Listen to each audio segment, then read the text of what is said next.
Hi, I'm Richard, and we're at the Open Air Blues Festival in Brezoi. With me is Rick Estrin. How did you discover the blues? And I was, I think when I was 12 years old, my older sister gave me an album by Ray Charles called The Genius Sings the Blues. And I think it was a new album then.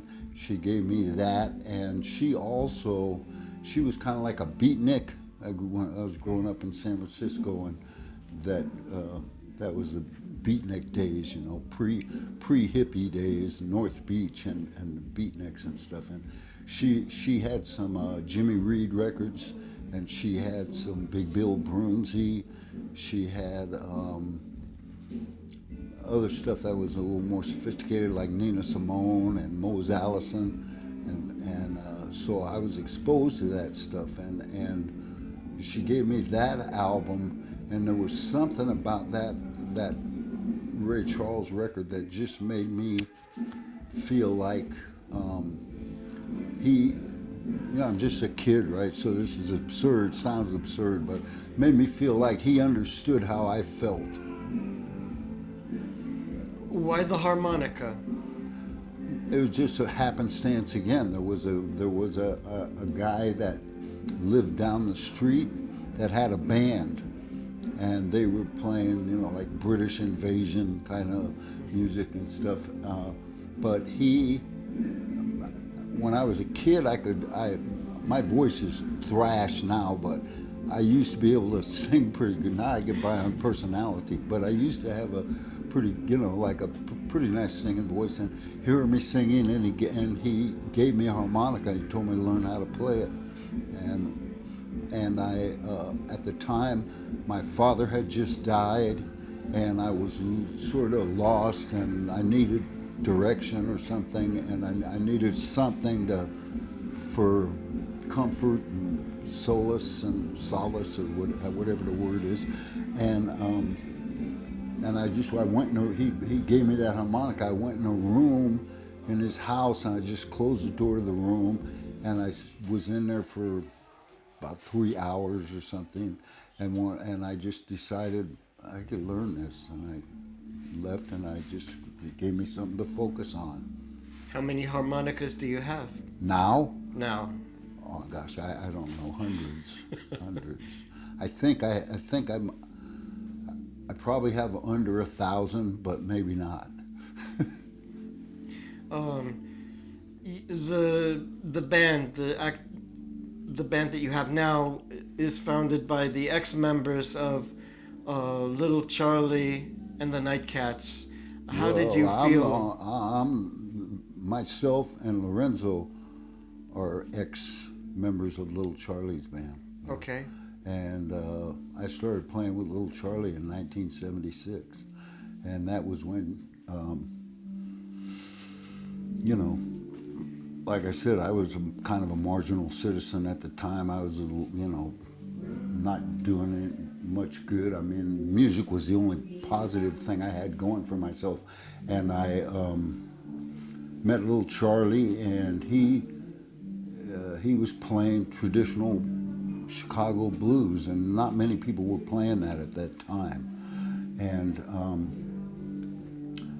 we met, and we talked about maybe playing together, and then I went back to Chicago again. I had been going back and forth between California and Chicago already for a few years, and well, the last time I came back from Chicago, I think I was 25 years old, and I ran into Little Charlie at a gig somewhere, and we talked, and he gave me his phone number, and he said that I should call him in about 6 months, and he might be ready to try having a band then. So that was in 1976, I think, and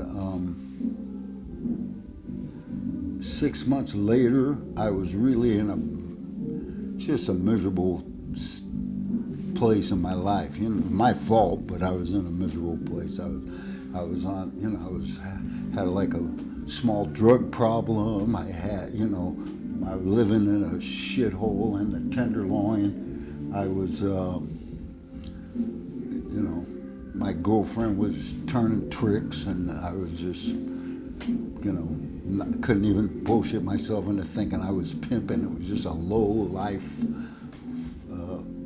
existence, and I was just hated myself, you know, and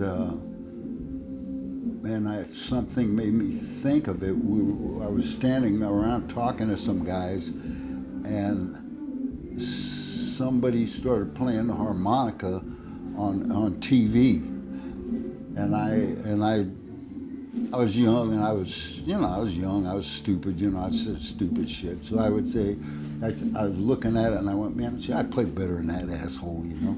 And the guy, one of the guys I was talking to, like, sort of rolled his eyes, and he goes, oh yeah, sure you do, you know.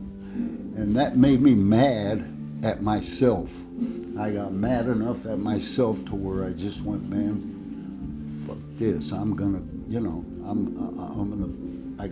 I know how to do something. I'm gonna make use of it. Gotta prove yourself. And I went back upstairs to the apartment, and I to find that phone number that little Charlie had given me. Wrote it on the back of a matchbook cover. We tore it off, and miraculously, 6 months later, I went right to it. I knew it was.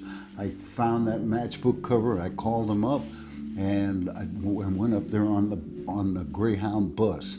I was about 90 miles away from San Francisco, because he lived in Sacramento then, and I went up there and took a couple bus rides up there. We played a few gigs with him, and we decided we'd try it, and I moved up there, lived on a guy's couch for a while, and then I found a girlfriend with a job, and you know, little by little, we started, you know, we had this shared love for this, you know, music, this old music that, this was disco days. Nobody was into that stuff, man. So, right. But we shared this love for this music that was not popular, and but little by little, we started developing you know, our own identity and our own,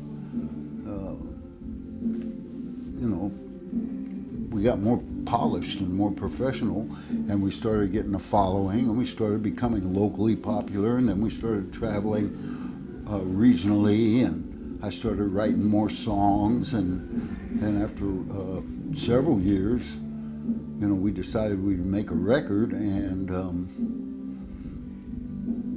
it turned out Bruce Iglauer from Alligator Records picked it up, and we, you know, we started traveling all over the world. We did that, he and I and different people in the band, we did that for 32 years. We played together. I think we traveled the world for about 22 years together, or 20, maybe 25 years, I'm not sure. And then he decided he was having some health problems. His wife had died and stuff, and he was going to leave the band. And the Lorenzo and the drummer that we had at the time, Jay Hansen, they wanted to keep it going. I didn't know what I would do, because little Charlie was a monster guitar player, man. He was just a great, just the most interesting guy to listen to. You know, I would never get tired of hearing what he was going to do, you know. That was around 2008. When he left the band was, yeah, 08, exactly. And then you got the Norwegian guitarist. And then I got Kid, and I always knew, see, at the time he was in Charlie Musselwhite's band right before that, but I always knew he could do it, man, because he would sit in with us. He wasn't intimidated at all. He just, you know, he's a monster, man. He's a natural, just a great musician. I mean, everybody, you look at that band, I mean, I'm the weakest guy in the band, man. I mean, those guys are really, you know, each guy is just outstanding in his own way, man. Showmanship. Just showmanship, and also musicianship. I mean, I got showmanship, you know, and I think I write good songs, you know, and I can play. Yeah, I can play too, but man, those guys are versatile. All I can do is be me. Those guys can do anything. What would you consider are big differences between doing a gig in the 70s and doing a gig in the 2020s? What's the big difference? Yeah, if there are big differences. Oh man, I make a lot more money now, man. Good luck with the music. Oh man, thank you so much. Thank Richard. you for your time. Thank you, Richard. Appreciate it, brother. And we're waiting for you to come on down to the Open Air Blues Festival in Brezoi.